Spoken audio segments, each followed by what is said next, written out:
Pemirsa, siapa yang tak kenal bakso? Hampir di setiap tempat di penjuru Indonesia selalu ada penjual bakso yang khas dari daerahnya masing-masing. Di Bali, selain bakso ayam dan sapi, kini bakso babi makin digemari masyarakat. Selain berinovasi di rasa, kini para penjual bakso babi juga menawarkan pilihan bakso babi yang beragam.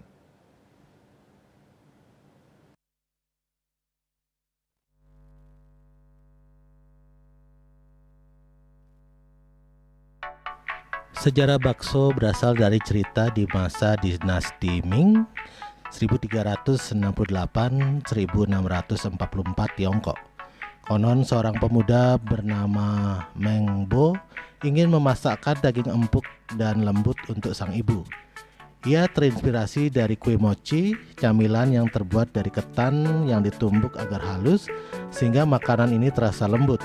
Meng Bo pun menumbuk daging yang alot membentuk bulatan-bulatan kecil dan dihidangkan bersama kaldu hangat.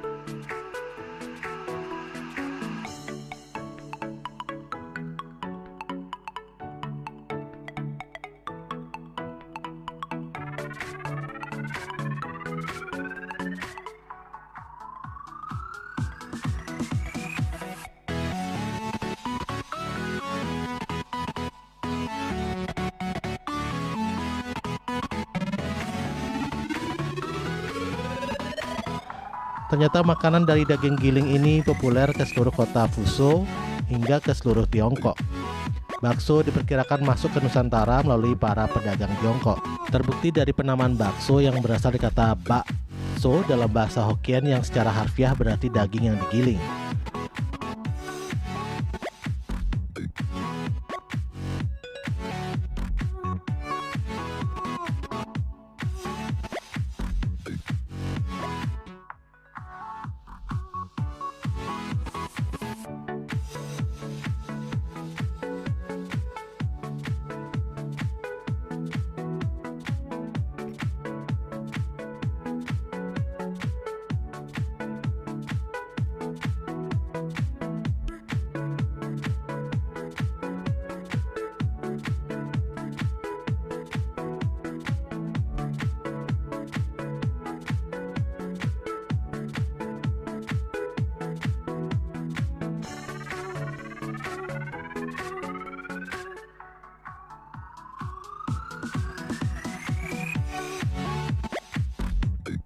Namun karena orang Nusantara pada waktu itu sebagian besar Muslim, mereka tidak menggunakan daging babi sebagai bahan utama, melainkan daging sapi, kambing, ayam, hingga kerbau. Boleh dibilang bakso adalah wujudnya beragam. Alih-alih diterima begitu saja oleh masyarakat Indonesia, bakso mengalami penyempurnaan dari segi komposisi dan bumbu. Kini hampir di setiap tempat di Indonesia pasti terdapat penjual bakso dengan menu yang khas. Selain bakso ayam dan sapi, di Bali bakso babi kini semakin populer. Para penjual bakso babi melakukan inovasi agar rasa bakso makin pas di lidah pencintanya. Salah seorang penjual bakso babi, Ida Yugita, mengatakan, membuat bakso babi sama seperti membuat bakso pada umumnya.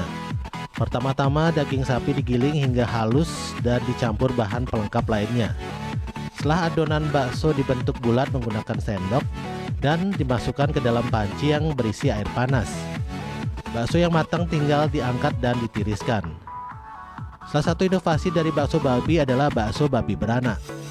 Bakso babi beranak ini merupakan bakso dengan ukuran besar yang di dalamnya berisi bakso berukuran kecil, telur burung puyuh, serta cincangan daging babi.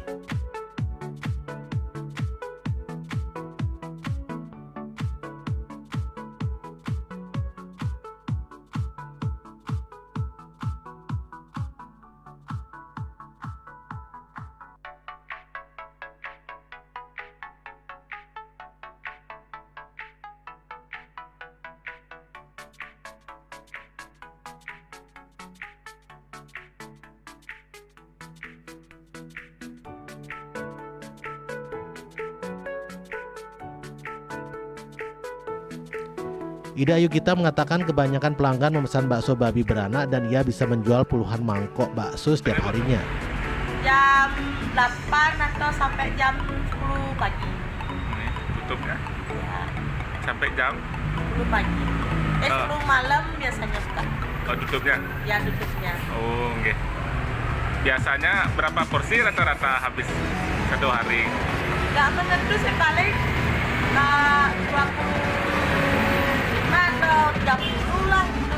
Oh, rata-ratanya. Rata-ratanya. Paling banyak berapa porsi rasanya? Ya paling banyak paling 100. 100 porsi. Ya. Oh, banyak sekali berarti ya. Ya. Kenapa orang tuh memilih bakso babi, Bu, kira-kira daripada bakso ayam? Saya belum tahu sih. Paling kayaknya kalau kata orang-orang sih kalau bakso babi itu enak gitu. Oh, gitu. Iya. Sementara seorang pelanggan bakso babi, dia mengatakan ia suka makan bakso babi karena bakso babi mempunyai rasa yang berbeda dari bakso ayam maupun sapi. Bakso babi juga disebutkan mempunyai harga yang murah, yang harganya tidak jauh berbeda dengan bakso ayam maupun sapi. Bagaimana rasa baksonya? Ini enak banget ya, ini enak banget, kuahnya gurih banget. Lalu isi balungnya juga nggak main-main, banyak banget sampai ada genyol. Kita coba rasa baksonya.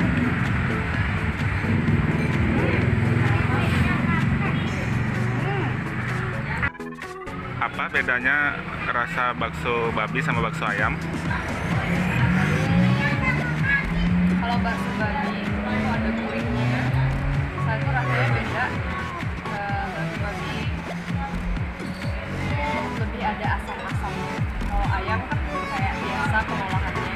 Ini yang buat spesial itu ada genyol sama ada beberapa tulang. Unsur tulangnya ada, itu lebih nambah rasa nikmat di bakso babi.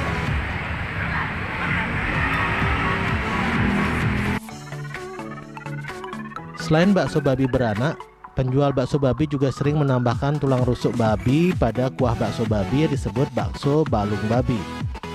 Bakso balung maupun bakso babi beranak biasanya dibanderol dengan harga Rp10.000 per mangkoknya.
Bagi pecinta kuliner bakso, bisa menambahkan bakso babi dalam referensi kulinernya. Agus Cahaya, Bali TV.